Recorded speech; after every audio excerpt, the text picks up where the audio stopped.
send money to my uncle in Samoa. Oh, why waste time and petrol? You can use UP Group Money. You can send money to Samoa and it's really fast. Really? Yeah. Can I sign up online? Yeah, it's really simple. Sweet, I'll do it now. Okay, bye. Bye. Sending money to your loved ones in Samoa has never been easier with the UP Group Money Transfer. Our service allows you to transfer money quickly and securely from the comfort of your home or anywhere in New Zealand.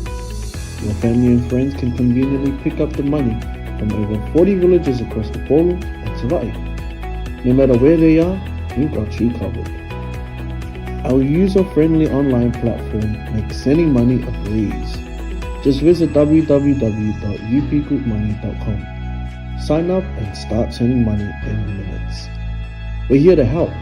If you have any questions or need assistance with signing up or sending money, please don't hesitate to contact our friendly support team at 09558 2896 or 0800 877 328, or visit us in the office at 6/22 Station Road, Otahuhu, Auckland 1062. Experience the ease and reliability of UP Group Money Transfer today. Your family and friends in Samoa are just a few clicks away from receiving your support. Visit www.upgroupmoney.com now to get started.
e toe whalofa ma whatalofa atu le au nanga Global Kingdom TV nei vaenga le fiafi i le suafa ma malo tātou li o Yesu Keriso e whatu lima tuai nei vaenga le fiafi au tau Auna malau tau au nanga o le Global Kingdom TV channel le fiafi e toe whatalo whatu tātou inga lungo penga twailangi leo tātou savalia ia ngā ruenga whai ui o le fo e fiafi ma loso i fua manuia leo o tolu minute te eleitu lai lima e toe whatalo whatu ai tātou inga so Stafford ne ke lupelo e whafonga mai ai au nanga Global Kingdom TV i le suafa au le leo Yesu e whaafeilo i atuai nei vaenga o le fiafi e whaafeilo i atu tātou ainga i lungo penga te whailangi uo mapaanga ali nei foi au nanga po nei misiona i lungo penga te whailangi i lungo social platform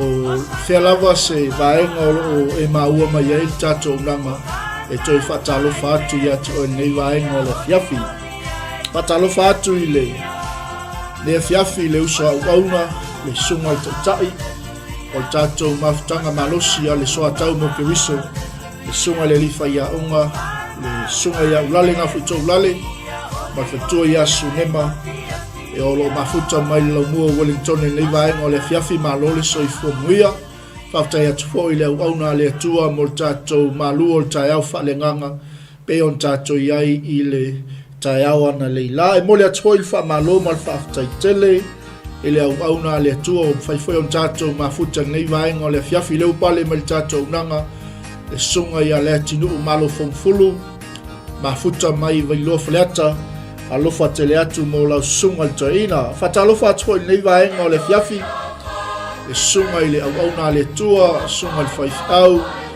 ia se oti ke lemi petone ma le whaitua nei vaenga o le fiafi ma lol soi fua manuia whatalofa atu fo i nei fiafi i le uso au auna i le tala lei le fionga i atu pola alikoni 𝚟𝚒𝚍 ma futa mai Brisbane i Australia ma lol soi fua manuia mo le silafia i tātou ainga o le Global Kingdom TV i o stasi nei o le faufautua i tātou misiona ma le tātou nanga le fionga i atu pola alikoni 𝚟𝚒𝚍 o le alo sa somua ma lol soi fua manuia au tail mafuta mai nei vaenga o le fiafi whatalofa atu fo'i se o tofine au le lei a Gemma S. Liu mai ngatai vai mafuta mai nei vaenga o le fiafi talofa Gemma alofa tele atu mo oe ma le nofo alo ma alo fo'i le on sa'i o tiu te whai o le aso a wale whianga iai ma whanau a onga mai se fo'i o tonu o le whatu ai tausi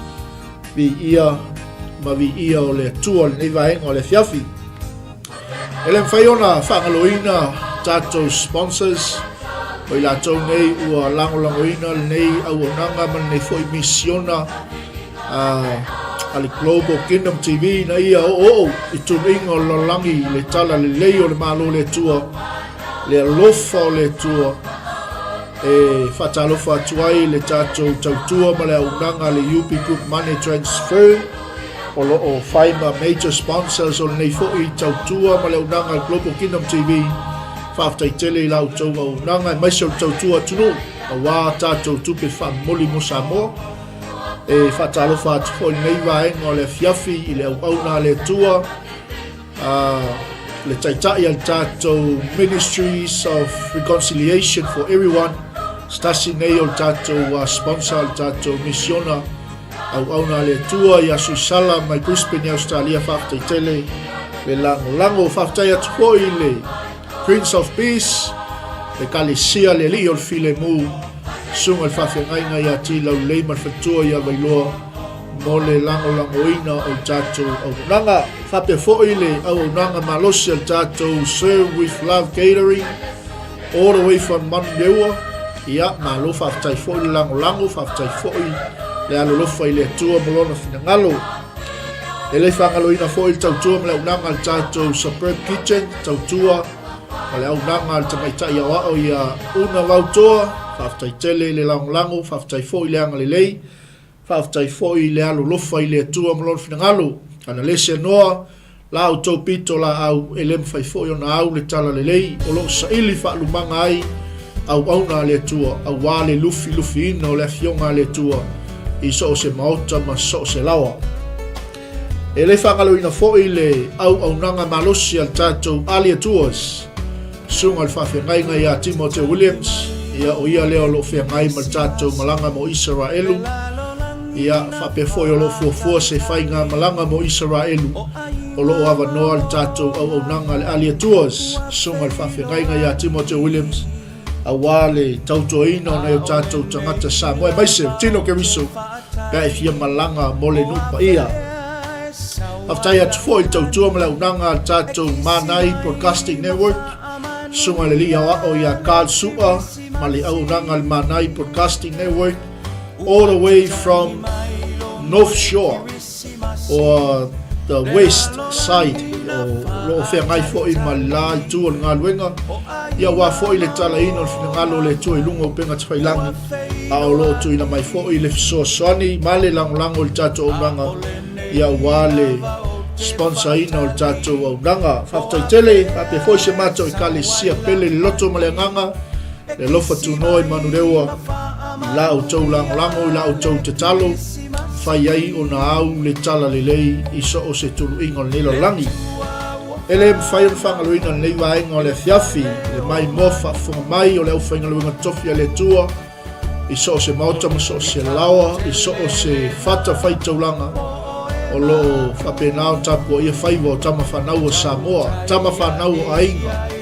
Nuu mai kalesia a wale atua malantala lei whaftai lau tau te talo leo leo, whaftai lau tau lango lango, whaftai foi lau tau whauwhau tua a wale atua malona finangalo. Mai se, pa ia man malu o Samoa, mai lava i ona i tu tele, ma ona i tu taulangi, whaftai tele, i la o tau tapu inga, whaftai ta talo, ia whaftai foi, whai o lenga, o loo manuia ai, e le ngata o nei tu o ngā luenga i maise, o so se ala atam, so se ala leo, o loo wio ina ai, le tala le lei, o le malo le tua, whaftai tele lava, nei vaenga o le fiafi, o le whawina nei o tātou polkalame, Manai o le Manava o ngā luenga ia fiaftai tas, ia wā lava le tausinga whaleanganga o afiafta i tas awanga iatu le ia man malo so tātou atu no foi ainga mai spoi la tau leuanga iatu i whale whainga luenga vi ia ma vi ia o le tua nau ai sila mai lunga o tātou screen o lo iai tātou Manai o le Manava o ngā luenga ma le tātou tuswai tau ia e se i toe se tasi mai tātou whatalofa ma le tātou whamalo i le paia mal mamalo si o tātou atunu o le lunga o benga tawhailangi leo wa pale mai i tātou o nganga whatalofa atu wai i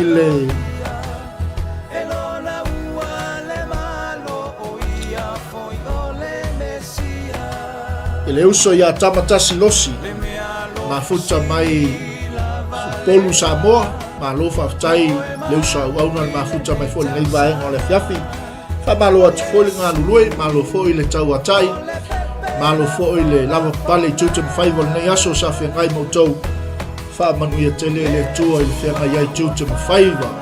Mai se i la tau leo a mapu mai ngā luenga nei vaenga o le fiafi, vi ia le tua i lana whaamalolonga, e mai se o le malosi, o lo maua pe usua i le aso ma le aso, a wā le tau tuaino, a inga nuu mai ka le sia a e sili ai, le fina ngalo le tua o walawina ai tātou ma lor se fo muia pa talofa atua i fo nei vaenga o le fiafi il to finu pele i le li le to fine ia naia saulele sifulu iopu o maltato au nanga o le whaavai o ainga ia solua taitas ia au fo nei ngalo ia to le fiafi ana nei ia leo le anga ia to i fo i tātou porkalame whaavai o ainga o lo saunia pa tapena ina i le to fine ia naia mai Amerika Samoa.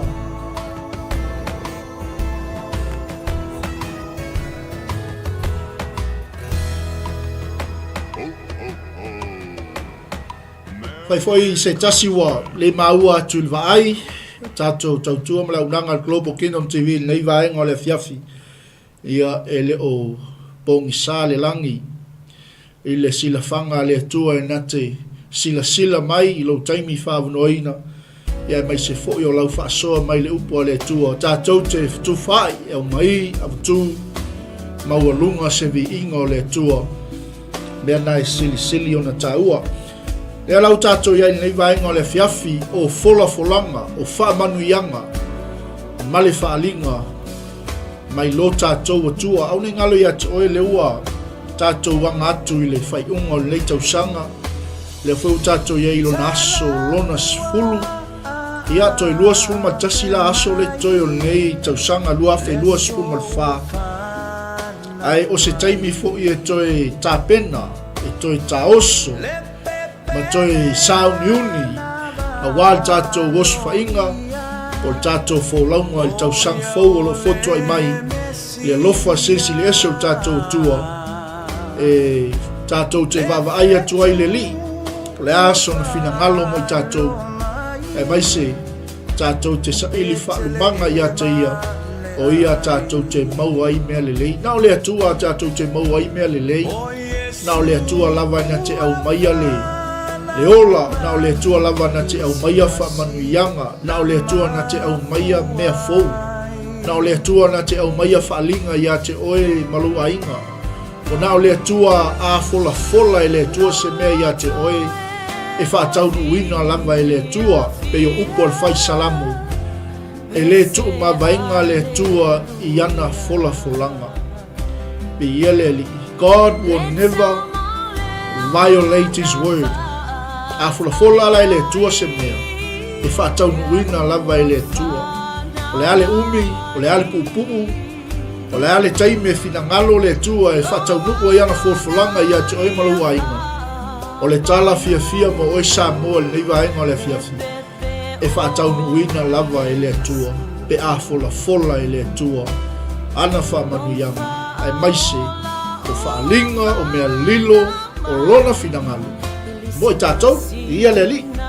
Pela le te maua mai lo leo nei vaenga o le fiafi, o lo e langona ina pea le whaamaoni o le atua ia te oe malau savalinga, o oe malau ainga.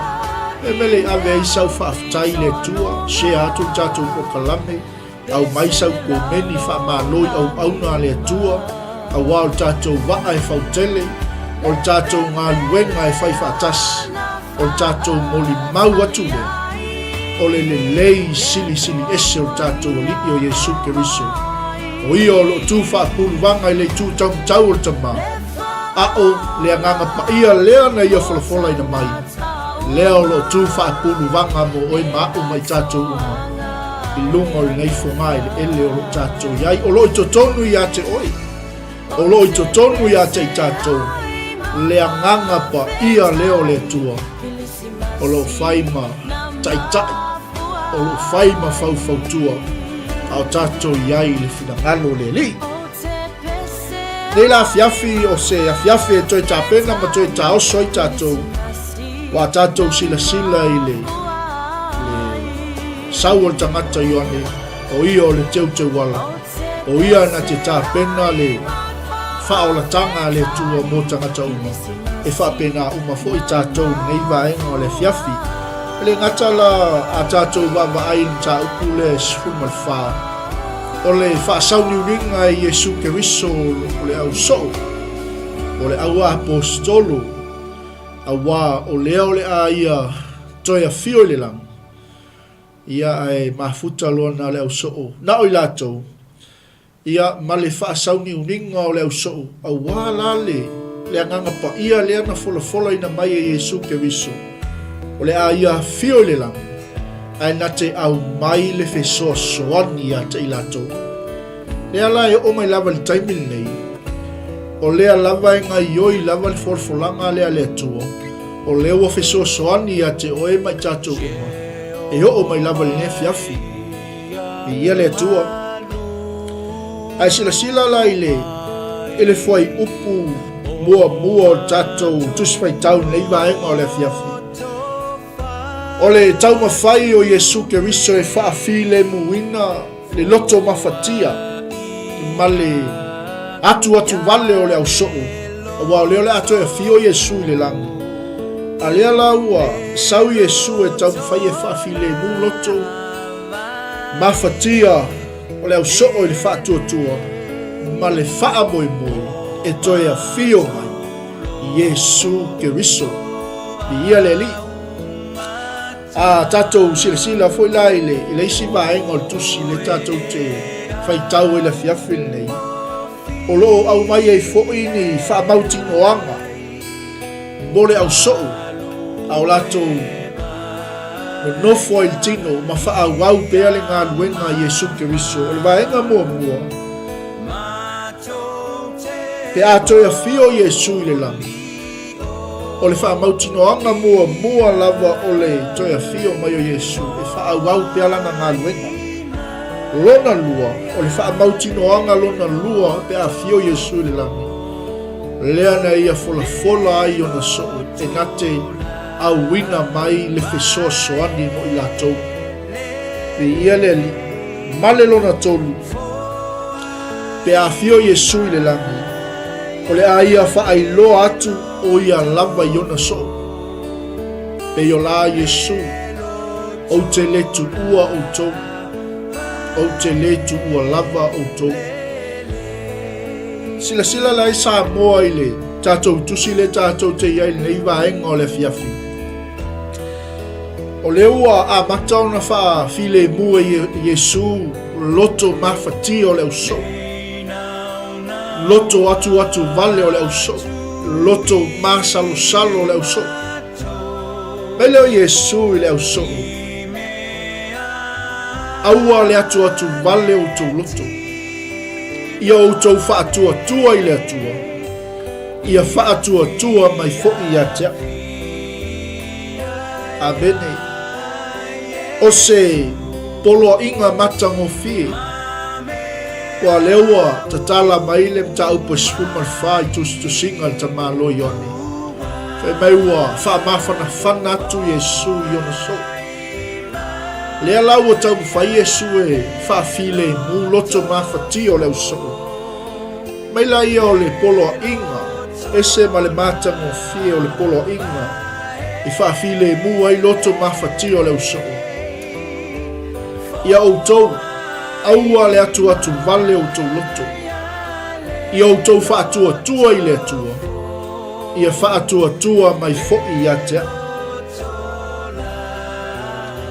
o le polo ingal na o le whetalai ingal na Yesu na ia whaamawhana tua i ona so ma ia tau mawhai ai e whaanofo file muina le loto mawhati o leu so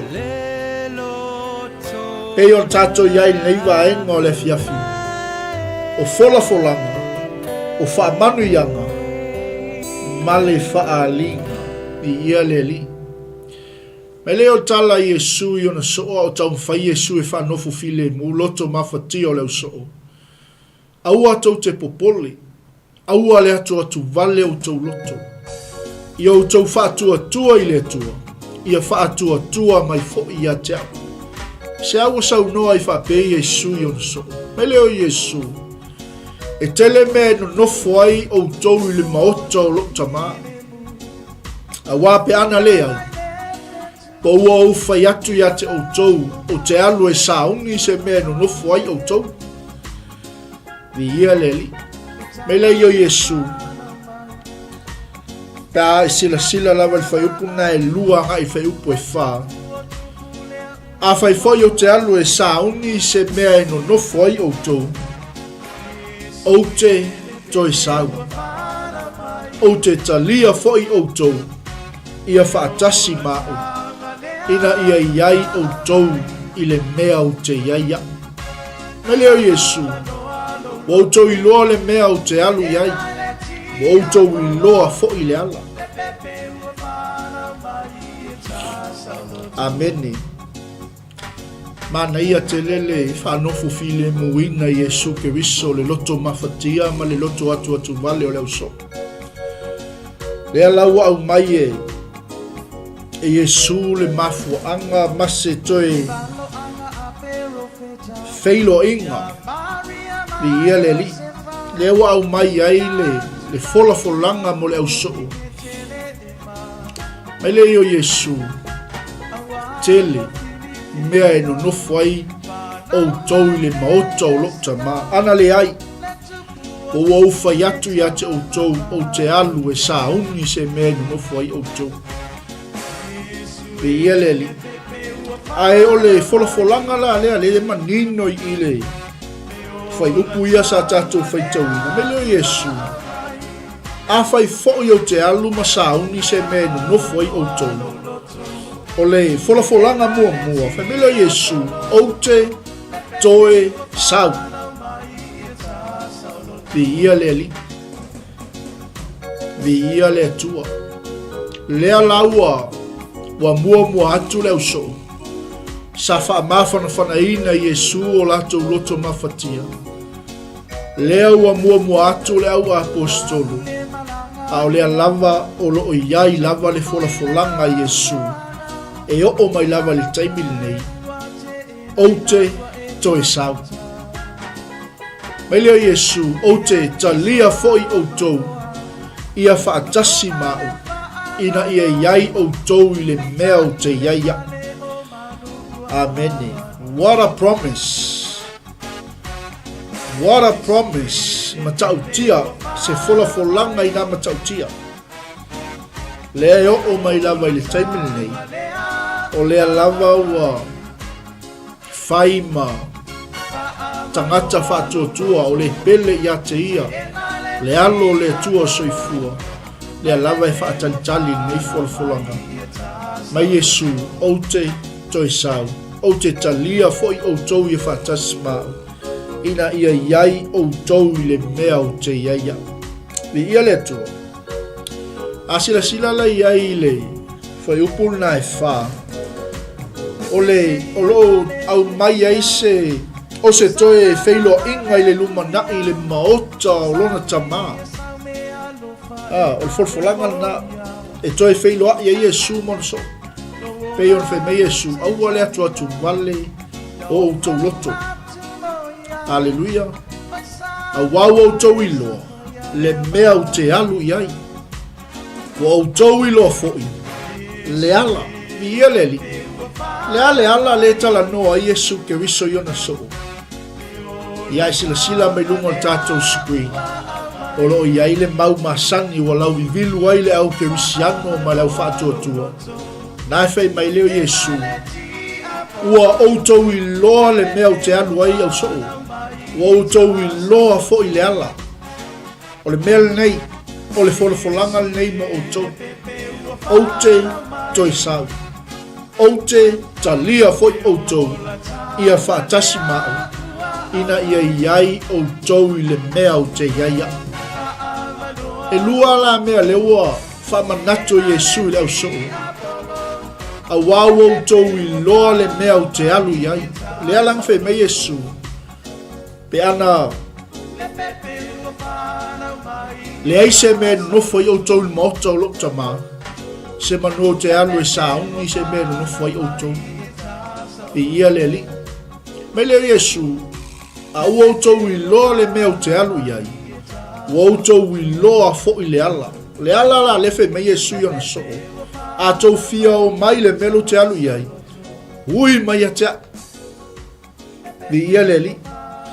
A lea la e wha fia tua ia ma le so o ma salu. Ma le so o le talitonu. Lea lava i o mai lava le taimili nei. A tonu lea e wha fonga mai le au ke wisiano. Tangata o ta ua o tangata whātua. A lea lava e o la le toma lea na whai mai a Yesu. Lea li iei.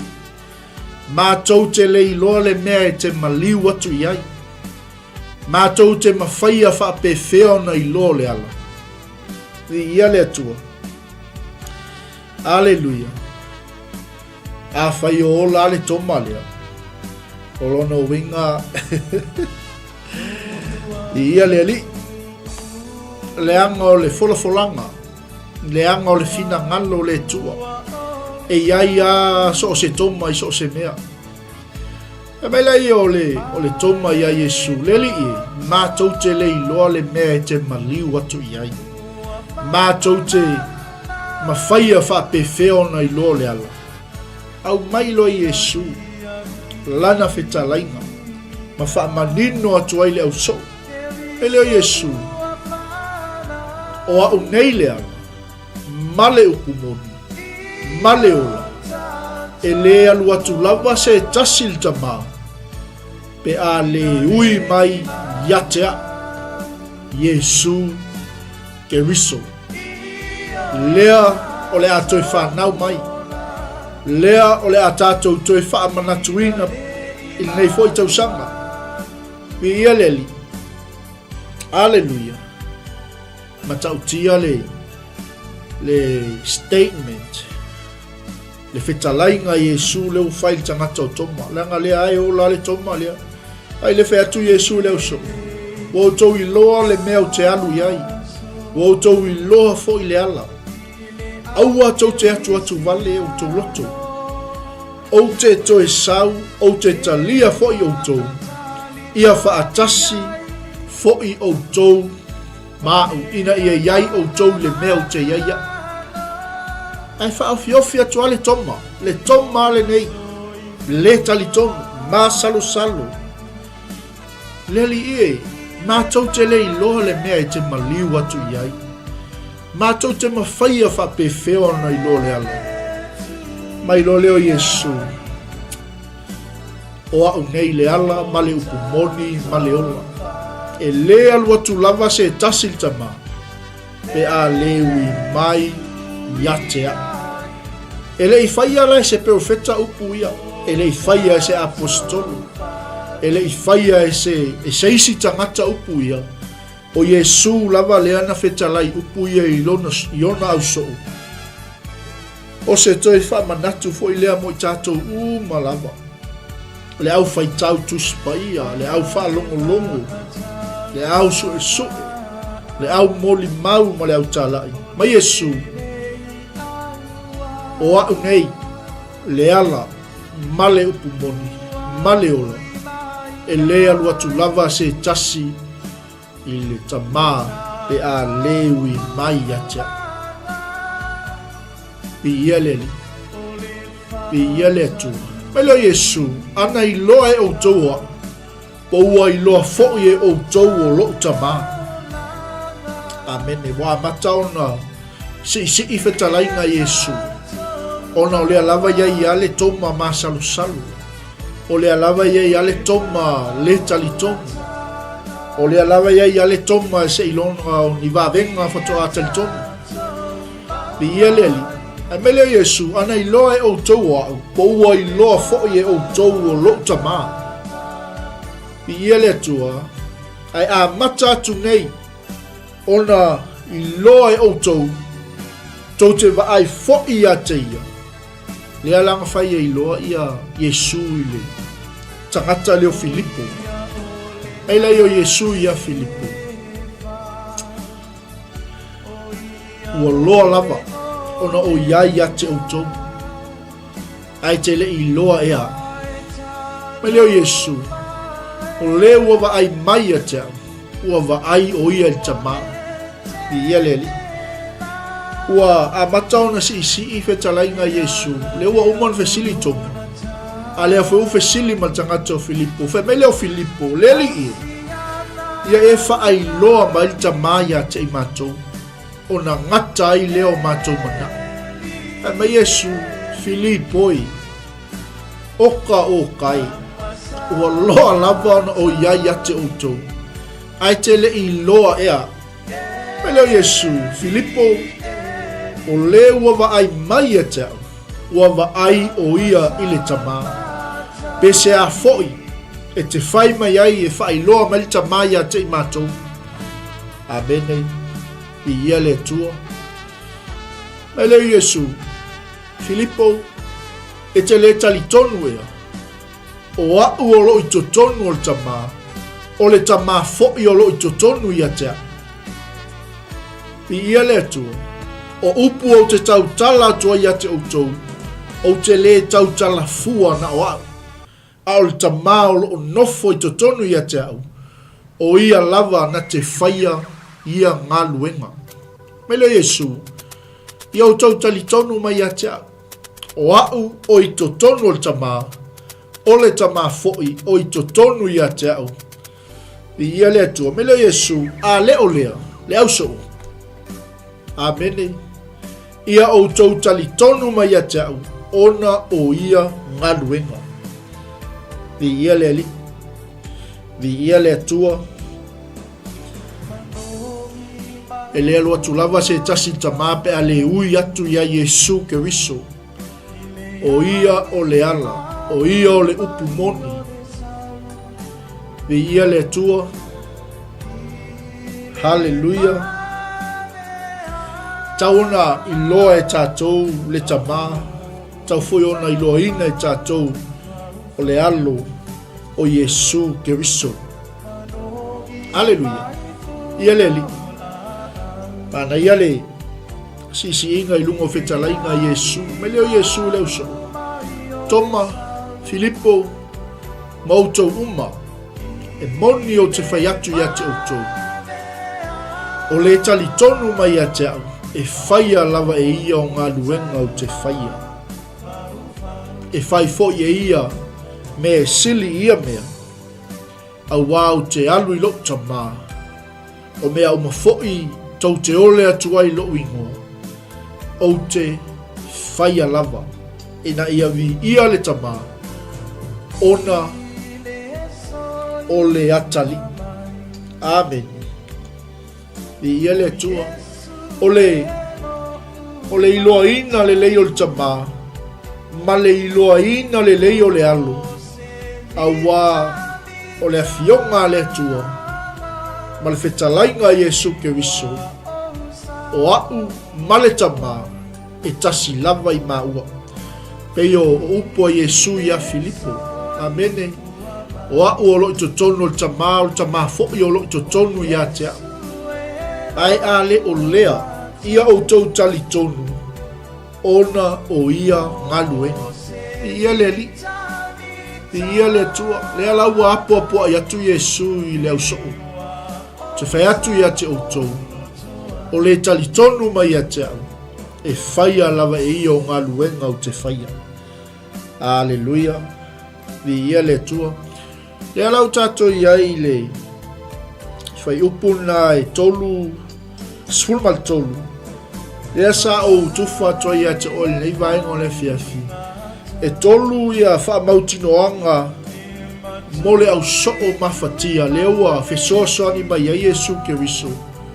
Lea ua ia au mai ia te tatou. O le wha mautinoanga mua. A fio Yesu le langi. O le a wha a wau pea lana ngā luenga.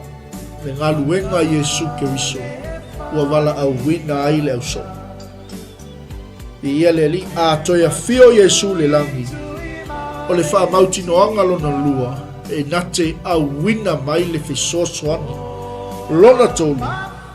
E a toia fio Yesu le langi. O le a ia wha ai loa atu o ia lava i ona so. Nga tutupu nei mea. O le tali. Tala fia mo e sa mole atu nupili. Na tupu. Aleluia. Si sila lai la fionga le tua mo tatou. Mai leo Yesu. E moni o te whai atu ia te outou. O le tali tonu mai a te au. E whaia lava i o ngā luenga o te whaia. Le ua toia fio Yesu i le langa. A oi le ua whaia ngā luenga Yesu. O oe ma o mai tatou uma. Le ala fai mai Yesu, o le tali tonu mai a te au, e whaia lava e ia o ngā luenga o te whaia. E pei ona whaia le au soo, lea wa e whaia ke risiano i le taimini nei. Amene. Ai a whai tātou te leo whaia ngā luenga Yesu ke riso. Rono winga, tātou te leo tali tonu ia Yesu. Ai mana ia i o le whaamanuianga nei sau e tua. E whai foi e ia mea e sili ia mea. A wau te alu i lou tamā. O mea uma foi tau te ole atua i lou ingoa. O te whaia lawa. Ina ia vi ia le tamā ona o le atali. Praise the Lord. Alleluia. Tolu a whaamautinoanga. Fio Yesu i le langi e wha wau pea lana ngā luenga i le lalangi. E atoia fio Yesu i le langi na te awina mai le nganga pa ia. e whai ma whesosoani, e whai ma tai o ngā luenga, lona tolu, pe ato ia whio Yesu i le langi, o le a ia whai lo atu o ia lava i ona so. What a promise. What a blessing. Amen. O mea o mafo i tau te ole atu ai lo ingoa, o te whaia lava, ina ia vi ia ai le tamā ona o le atali. Amen. Vi ia le tua, le anga o whetalainga lea Yesu. A whai tau te ole atu se mea i lo ingoa, o te whaia lava. Amen. A whi ole ingoa lea Yesu, na lua osi whea ngai ngai. Leo alu Yesu malo ingoa, ai tuwa Yesu lona ingoa ia te oe o le mea te mana o ai te ole atu le suafa o Yesu Keriso. E te wala au atu lai a Yesu, e mai Yesu talo whae si o atali. Talo whae si o afafine. Hallelujah. O mea o mafo i tau te ole atu ai lo ingoa, o te whaia lava, o le ale purpose, o le ale mafuaanga, ina ia vi ia ai o le tamā, ona o le atali. Praise the Lord. A whai tau te ole atu se mea i lo ingoa, o te whaia lava. Hallelujah. Amen. Ia le tua, ia le li. What a promise.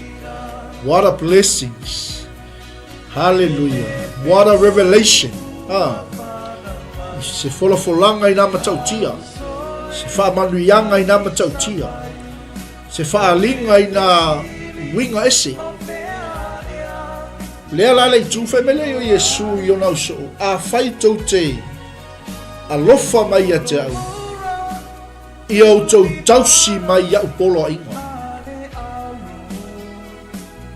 Amen. Be ia le tua. Amen. What a reminder. O se whaamanatu. Sili mo oe ma usa mo le atu no pele.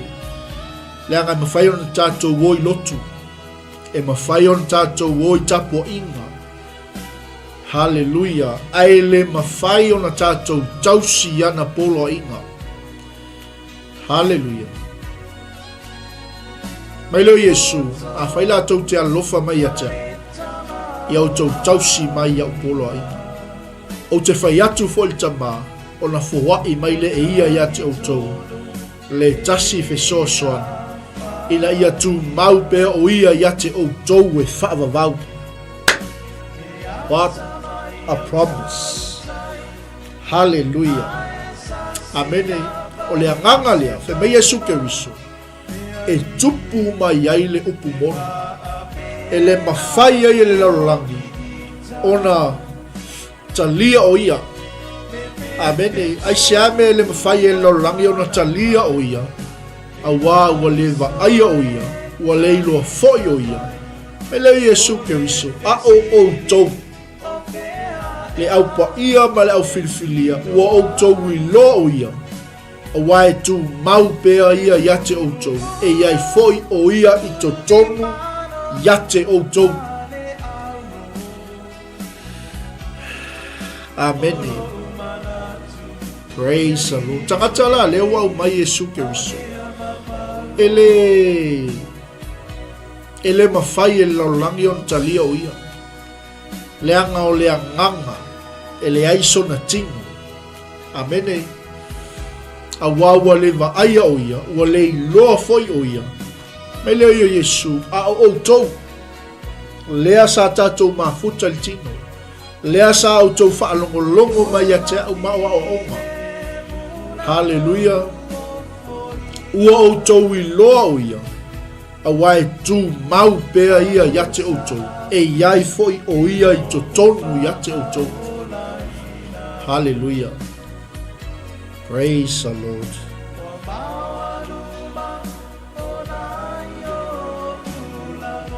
Antua, fesili tangata o Toma. Lua, fesili tangata o Filipo. A le la tātou o mai lalo le istangata na fesili. A ese le Manai o le tusi mo tātou. O au nei o le ala. Upu mona. Male ola. Mai leo Yesu. E le mawhai e laulangi o talia o ia. A wawa le va aia o ia. Wa le iloa foi o ia. A o tou. Wa o tou iloa o ia. A wae tu mau pe ia ia te outou. E iai fo o ia I to tonu ia te outou. Mai leo Yesu. O te le tu ua outou o matu oti. O te toi sau ia te outou. Amen. Fai le sa le leila o whafonga ma le fiafi. O leo o toi sau noa lava Yesu ke wiso. O te toi sau ia te outou. E toi titi ona le ai mai leo lalangi ia te au. Ai va ai mai pea outou ia te au. O te ola au. O le mea lea e ola ai outou. Amen. Hallelujah. Li ia le tua. Me leo Yesu I lona sou. O le aso. E iloa ai outou. O te I to tonu o lo tama. O outou foi o I to tonu ia te au. O au foi o I to tonu ia te outou. Amen. Lua. O le aso foi. E iloa ai outou. O Yesu o lo I to tonu o le tama. O te I to tonu o lo tama. Lua. Me leo Yesu. A o outou. O I to tonu ia te au. Amen. Me leo Yesu. A o au foi. O I to tonu ia te outou. Hallelujah. Praise the Lord.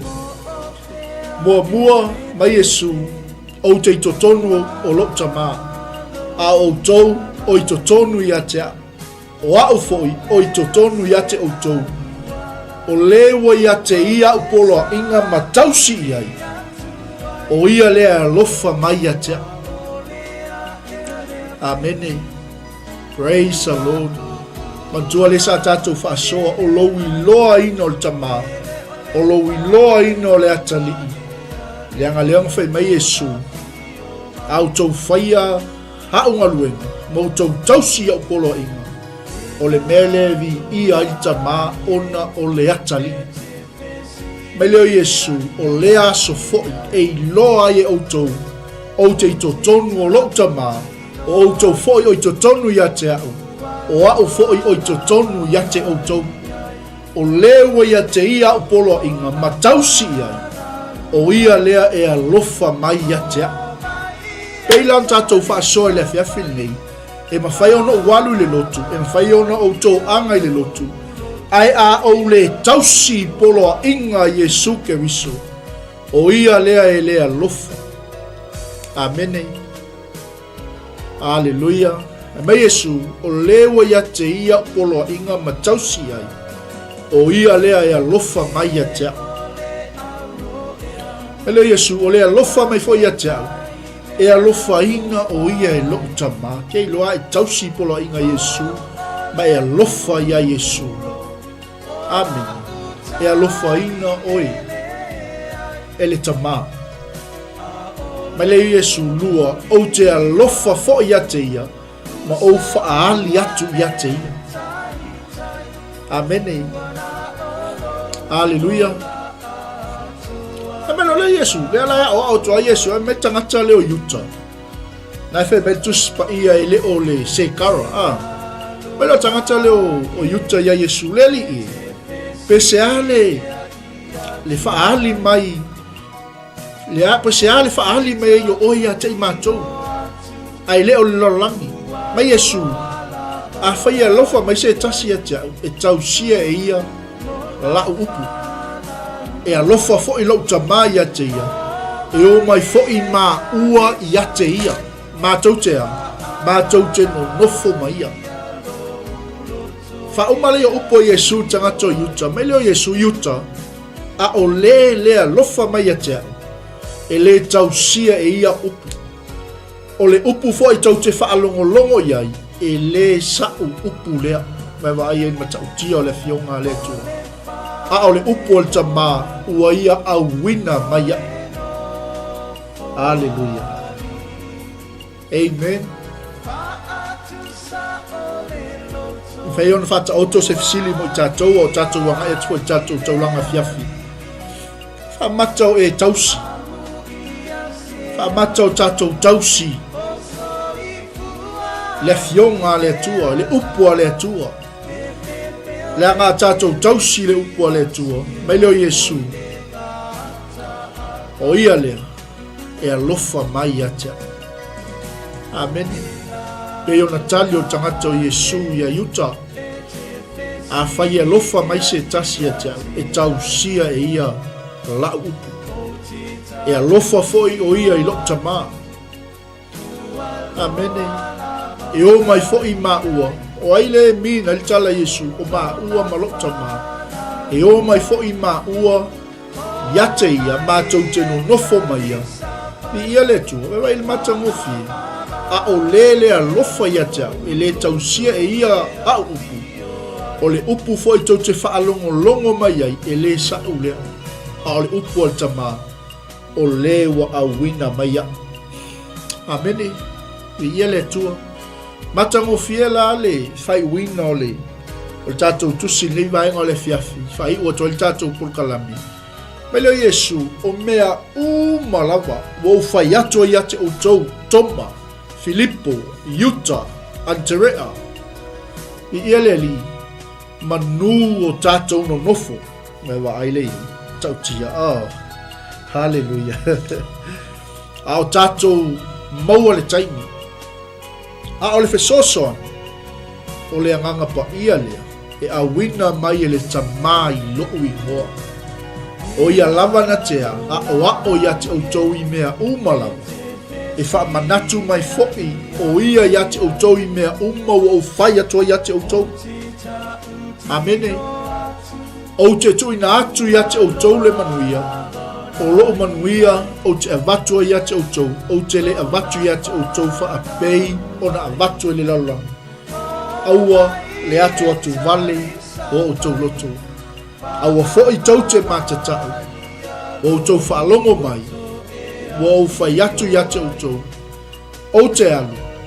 Ma o tau sau ia te outou. Ana o tau alofa mai a te au. O tau oli loo whai atu. Amene. Ai mai tau mai la lea fiafi. Lo wha tolu a ilwhai mai Yesu. O te tau sau ia te outou. Amene. Ana o tau alofa mai a te au. O tau oli loo whai atu. O te alu li tama. A wai sili lo tama ia te au. O whai atu fo nei mea ia te outou. A o le I tau nu. O upuna atu spaia. Ina i outou tali tonu mai pea. Pe a tau nu. Hallelujah. Almana ia lar whai unga Yesu o ana whitalai ngai le au sou. Le anga o le ua au mai fola folanga mo I tātou o ana wha manu ianga. E leo Yesu. O te le tau tala fua. O te le tau tala atu ia te outou ni upu e tele. A wao le a saule li o nei laulang. Ai le mana e ia se mea ia tia. E ia le li. Hallelujah. E leo Yesu. O te alofa I le tamafa a peio na o alofa atu ia te outou. Leo wa ia polo ai mai.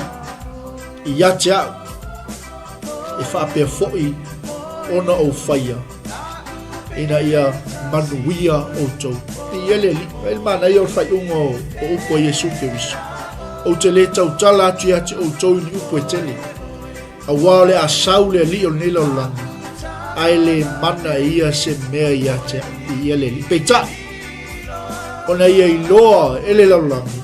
O te alofa I tamafa a pei ona polo I mai fo'i o tamaya te au. E whaapea lava ona o whaia. Amen.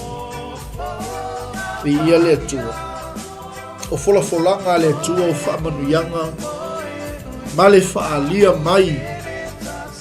O le moni o tangata o Yesu ke wiso I o tātou lutu. O tatou Manai na le Manava o Galuega nei vaenga o le fiafi. Tau le tulai ono le tatou taulanga fiafi. Ia whaauau atu fo el tamai a fiu. Le upu a le atua mo oi. Ma Yesu, toma. O au nei o le ala. Upu moni. Maleola. E le alu atu lava se tasi le tama. Pe a le ui mai a tea. O Yesu ke viso. Le ali o le ola. Whamanuia le atua i atu o le fiafi sa mo le atu pele tatu ainga lungo penga 𝚘𝚑𝚘𝚢. E iai le anga le lei o le atua. I fuanga to le fiafi tatu ftoi filoi. Te masani le asoa tai au. Tatou Manai o le Manava o Galuega. Tale tulai ono o le tatou taulanga fiafi. Tale tulai fitu o le tatou 𝚘𝚘𝚙𝚢𝚑𝚝. Ia solua taitasi. Whawai o ainga. Saunia le tofine ia na ia. Whamanuia tele le tua Samoa. E matua atu I lau tau titi whaitama. Le au o nanga Global Kingdom TV. Le ase tala o le longo malia lau whafonga. E oi mangalo. Lau tau au auna. Toto Yesu Keriso. Whamanuia le tua le fiafi. Soifua mai amanuia.